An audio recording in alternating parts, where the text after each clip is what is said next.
story this half hour. The Santa Claus rally just rolls on. Futures pointing to gains once again this morning as Wall Street gears up to finish 2019 at record highs. Dow up 28, Nasdaq up 7. The Dow and the S&P closing in record territory. That's Friday's close. Dow up 23, S&P up fractionally, Nasdaq down 15. It did end the week, the Nasdaq with a slight loss, snapping an 11-day winning streak, but it is up more than 35% in 2019. Janie Montgomery Scott, Chief Investment Strategist, Mark Lashini is here. Mark, unbelievable. We're looking at the market numbers. They continue to go up. We just got a headline from the South China Morning Post reporting that the Chinese vice premier will come to the U.S. and is ready to sign phase one of the trade deal on Saturday. Does this mean that January 2020, the bull market? She needs a different chair. Like her complexion fits in, right there. I was like, holy crap, she has really freaking square shoulders and stuff. But she needs more of a, it needs to be of a darker, it needs to have darker pigments. It continues, if not goes Dow 30,000. Well, I think overall in 2020, the market goes up. I would not be surprised to see a little consolidation in here simply because we closed the year so fast, so hard. And among the leadership, of course, is the tech names. And some of the valuations suggest that perhaps investors need to curb their enthusiasm a little bit. I don't know how many times we can continue to positively discount this phase one trade deal along with USMCA, the lack of a hard Brexit and so on and so forth. But I think generally speaking, we're set up for another good year, even if it means we have to rest a little bit before we resume the advance. Yeah, Mark, Steve here is laughing, and I don't know why. Did you laugh at Dow 30,000, or did you laugh at the China trade deal? What I was laughing at, Mark, is just that, just a few months ago, remember all these economists and people in the media were saying a recession is right around the corner and we're going over a cliff, and now we've got this boom market and we've got this, exceptionally strong economy. What would you say would be the worry signs that you'd look for in terms of 2020, in terms of keeping this economy on this 2 to 3% growth path that we're on?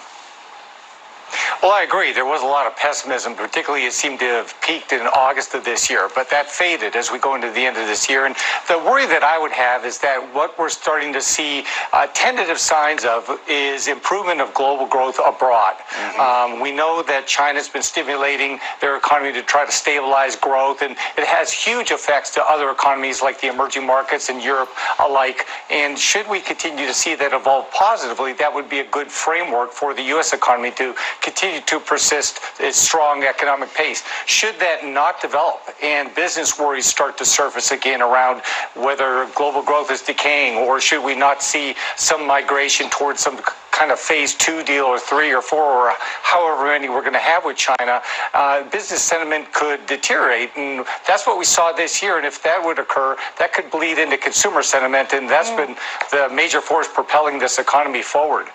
Well, Mark, this is Kelly Torrance.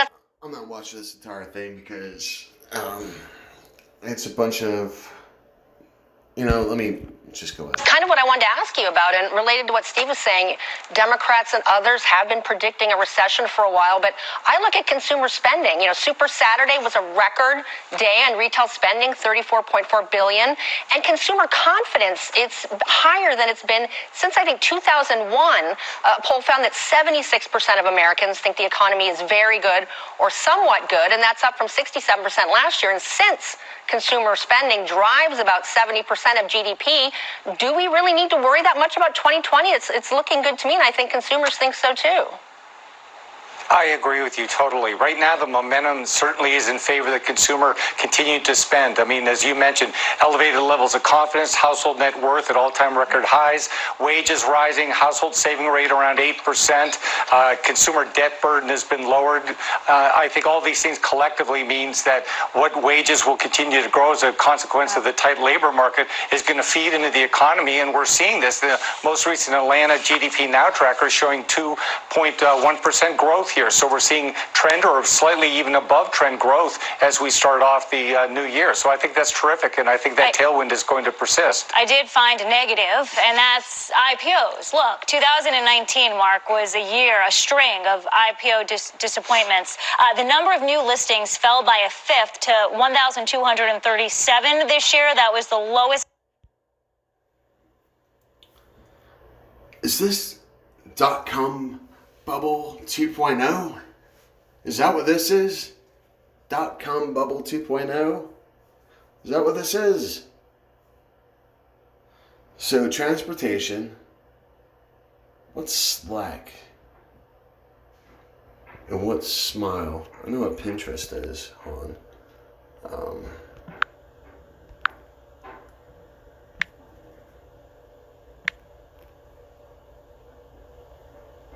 Slack is where workflows is that where the people you need, the information you share, and the tools. Never heard of Slack before.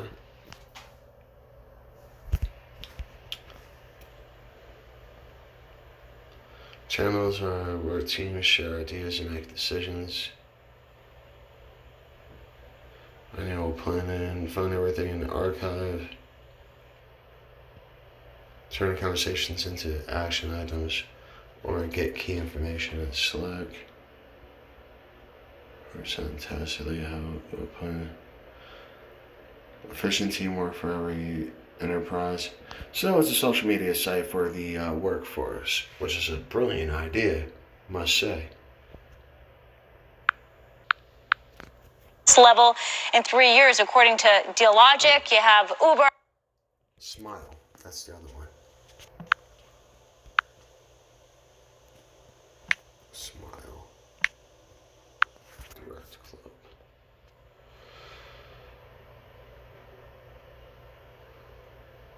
Okay. So it's a dental service, which is pretty interesting. So, so we've got Uber, Lyft, driving. Then we have workforce, social media. Then we have Pinterest, which is for influencers or something of that sort. And Smile, which is, I'm not surprised because, like, hey, shit, it's that like they're trying to, it's a healthcare item. And so, of course, I mean, you can't have something that affects the orthodontist, right? But, no, Uber and Lyft, those are going away soon. Well, it's going to evolve into something more. A fifth to 1,237 this year. That was the lowest level in 3 years, according to Dealogic. You have Uber, Lyft. I mean, stock prices well below where... See launches of these unicorn IPOs where there are these massive companies that have been nurtured along by the private equity investors, turned over perhaps a couple of times, and by the time it gets to the public market, the awareness around them is high, but so is the valuation. And as a consequence, they don't support in the aftermarket, in the public market, the kind of growth or the kind of earnings projections that got them to the IPO market in the first place. And so unless we start to see, if you will, valuations reset to where the public can actually see the merits of the investment progress these companies are likely to make, instead of these hype stories around these things are just going to gobble up everything in their way, then I think we see more of the same. But that doesn't necessarily mean it's bad for the equity market, because there's still plenty of cash sidelined that's prepared to chase this market higher. Yeah, there certainly is, and we are about to roll into a new decade. We've not only seen huge advances in technology, but global markets have added more than $25 trillion in value in the past 10 years. When you look at it like that, you say, wow, if you didn't put money in, I really missed out. Where exactly can investors look now for growth? Is it industrials or is it still technology? or something else? Well, it's hard to ignore technology at 23% of the S&P 500, and I don't think that genie's going back in the bottle anytime soon. It's a huge secular story that's going to stay intact for a long, long period of time. It'll have its moments where it may trail other sectors, and I think we're starting to see some signs of that perhaps if we do see this resumption of global economic activity, you're going to see the cyclical sectors, like one you mentioned, industrials, financials, perhaps materials, and even energy, become more leaders as we go into 2020. At least that's our view, as well as international markets whose valuations aren't as rich as those here in the United States. And again, if we see this uptick in global growth, they should benefit. All right, Mark Lashini, thanks so much for the time. Happy New Year, sir. And this concern's been growing throughout. Well, bankers are actually quite concerned in our survey, and this concern's been growing throughout 2018. And it's ironic because, quite honestly, 2018, as Warren Buffett mentioned, was a pretty good year for banks. They had record profits, they got regulatory relief from Congress, and they got the tax cuts. Yet our surveys are at its lowest point since we've been doing this since 2015. Just remind us how many people you've surveyed and what levels they sit at in these banks, because as you said, I think your survey says that as much as 80% of your respondents think that a recession could take place at some point, either in 19 or 20. That's right. There's about 5,000 banks in the United States. We had about 447 responses here, so that's fairly good survey numbers. It's all C-level execs, primarily CEOs, presidents, and a few CFOs in between. It's a little bit skewed towards smaller banks, because after all, smaller banks make up the majority of banks in the U.S., but we have a nice cross-section. Paul, I understand here that the Bank Confidence Index dropped to 43. That's the lowest ever recorded by your survey. When you're talking about the Bank Confidence Index, what's in that? That's not just the prospect for recession, but that's sort of the banking business in general. Is that correct? That's absolutely correct. It is at its lowest point, 43. 50 is sort of the equilibrium point. It has been dropping quite consistently throughout the year. What comprises it is demand for deposits, loan demand, which has not really reached the levels that banks have expected, access to capital, access to funding. On all these things, basically banks are sort of becoming a little bit queasy about what's happening out there. And Paul, on the sort of more medium-term, long-term structural threats that bankers fear, it's still... Switch to Metro and get... And as a result of that, we took on more debt, we spent more money, we dug ourselves into a deeper hole. Instead of solving the problems that caused the 2008 financial crisis, we just found a way to paper over the problems and actually make them worse. And now I think we're headed for an even bigger economic calamity than the one we had in 2008. Now, many people are looking at the stock market, and, there are some people saying that the stock market's going to continually move up and up and up. And people are looking at this as a gauge of how the economy is doing. When you look at the market, what do you see happening? Is this an actual gauge of how the economy is doing? No, not at all. There is a complete disconnect between the economy and the stock market. I mean, if the economy were the stock market, Hillary Clinton would be the president, because the stock market did very, very well under Barack Obama, but the public, did not vote, for Hillary because of the fact that the economy was bad and people wanted change. I think that the strength of the stock market is actually a byproduct of the very policy that is helping to undermine the real economy. One of the reasons the economy is so weak is because the stock market is strong, because what's causing the market to be strong is the cheap money policies from the Fed. So it's artificially low interest rates and quantitative easing that fueled the stock market bubble, but those are the same policies that undermined real economic growth. It really was a transfer of wealth from Main Street to Wall Street. Instead of having savings and productive capital investment, we had debt and rampant speculation. So none of this is good for the economy, but it can make some people wealthier on paper if you happen to own the financial assets. And I think it's a mistake for Donald Trump to constantly tout the record highs in the stock market as some kind of validation of his policies and to claim credit for the stock market going up, because we know the stock market at some point is going to come down. And, you live by the market, you die by the market. And I think Trump should be distancing himself from this market. I liked him better as a candidate. He said it was a bubble. He was right then. It was a bubble, and it will pop. Why do you think he's out there saying, hey, look at the stock market, look how great it's doing? Why do you think he changed? Well, because he can't resist. I think he's getting some very bad advice, but he wants to claim credit for it. He's a marketer. He's a salesman, and so he's working with what he's got. So when he was a candidate, he was talking about the bubble, but now that it's his bubble, he wants to redefine it as a bull market, and he wants to claim credit for it. Just like he is bragging about the low unemployment rate. Well, when he was a candidate, he said the low unemployment rate was nonsense, that it was meaningless, it was phony statistics. He talked about how high the real unemployment rate is. Well, none of that has changed. It's all exactly the same, but now he's spinning it in a different way. Now he's like, well, it's my economy, so now I want to talk about how great it is. But I think that's wrong. I think he should stick with the idea that the economy is not great, and it's not his fault that it's not great. He wants to try to fix it. But he's claiming that it's already fixed. So it's now going to look like he broke it. There's a lot of talk about Obamacare, repealing it. Why is it so important for him to repeal Obamacare? I know he made these promises during the campaign, but what is his end goal here? Why does he want to repeal it so badly? Well, it was very bad legislation. It's very harmful to the economy. It is going to be responsible for driving up healthcare and insurance costs. So it's going to basically achieve the opposite of its stated objective.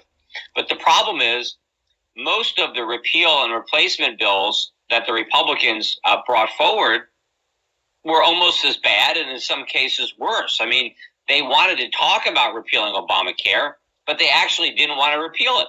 They wanted to repeal it and preserve it at the same time because they don't have the political guts to tell the voters the truth about what health insurance is and that there's no free lunch.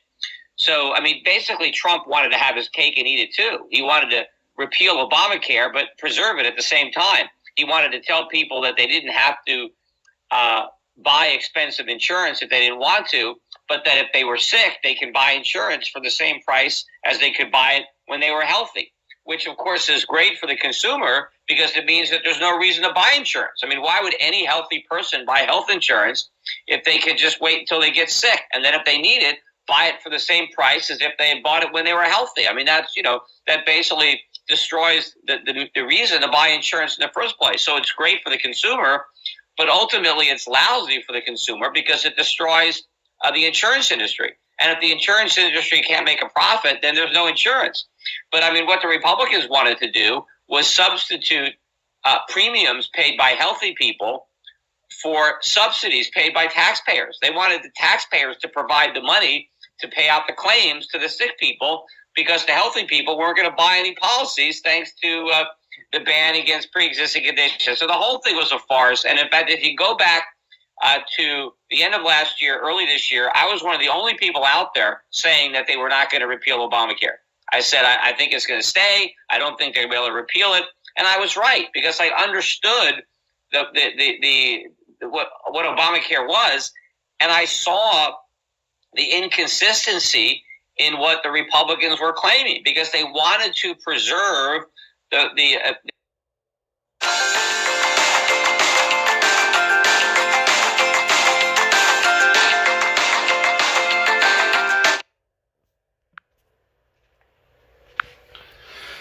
So I was trying to say the Amero, but let's. So there's signs. There's definite signs.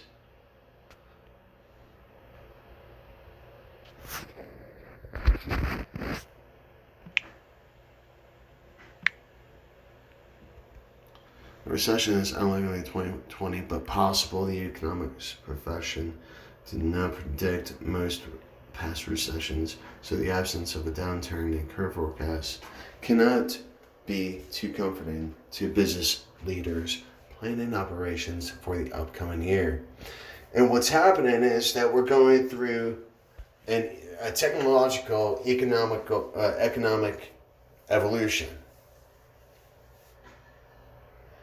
Well, we've got cryptocurrencies. We have freaking drones that are going to be delivering things, and so we can order something from Amazon and get it within 30 minutes. So there's a lot of things going on, and it really is like I'm already going on this for too long. Just keep up. Right now is the time to make certain everything is safe. Freaking, and take some money and put it into a risky stock, a risky business, because there's a good chance of winning on with this year, because there's a lot of advances that are coming along, and so I would say freaking just put your money in a lot of safe spaces, and take out some money and put it into a risky account. And if that thing starts doing well, freaking keep an eye on it. And but get in, get out. That's pretty much about like what one needs to do. Get in, get out of the market. Take care, be safe, be kind, stay strong. And real quick, actually, let's do gold prices. Where's the Jam Bullion? That's who I usually go to.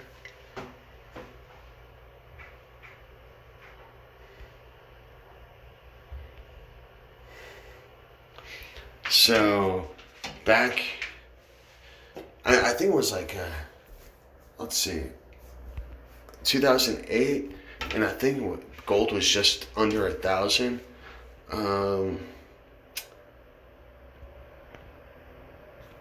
Silver was about almost $30. I think it actually got up to 32. So I wonder. Let's see. Can I? Trying to. So today. So last 5 years. Okay. Last 30 years. Look at that. Gold, silver.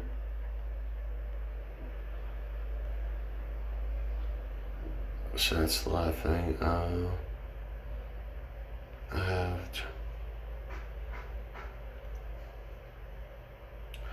Hold on a second. Oh, blast. Alright, so. Platinum. Boom. Silver. Boom. Go back to gold. Here we go. So back in 2012, gold was, let's see, so the highest it got was $1,790. Oh, in 2011, it was almost $1,900. But look at how much it just like skyrocketed. So let's see, go to the 90s here. So if you freaking had 10 ounces of gold back in 93, freaking, you had freaking a nice chunk of change with you. Or if you did that in 2011, look at that. That's a nice little growth there. So, precious metals is always a good asset to fall into, because they actually have value, whereas money does not. And businesses only have money if they have a loyal customer base, if they're doing something that's new,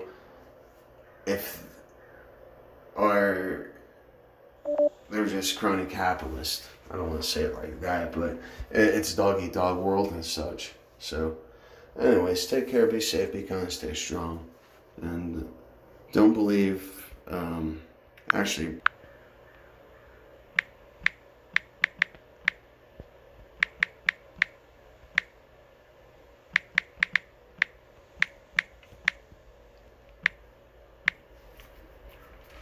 Prepare for higher education. We should all be concerned about the student debt crisis. How the Great Recession turned America's student loan problem into a $1.5 trillion crisis. Oh, well, see, let's just lend money out to people. Even though they don't have any assets, we're going to base off their grades. Because maybe, Sally was freaking sucking Mr. Johnson and got good grades, and well, she got approved for a freaking $100,000 student loan. Well, even a $20,000 student loan defaults, goes back to the parents. Then they're burdened and they can't spend, and they're taking out money from their retirement, and that's see, like,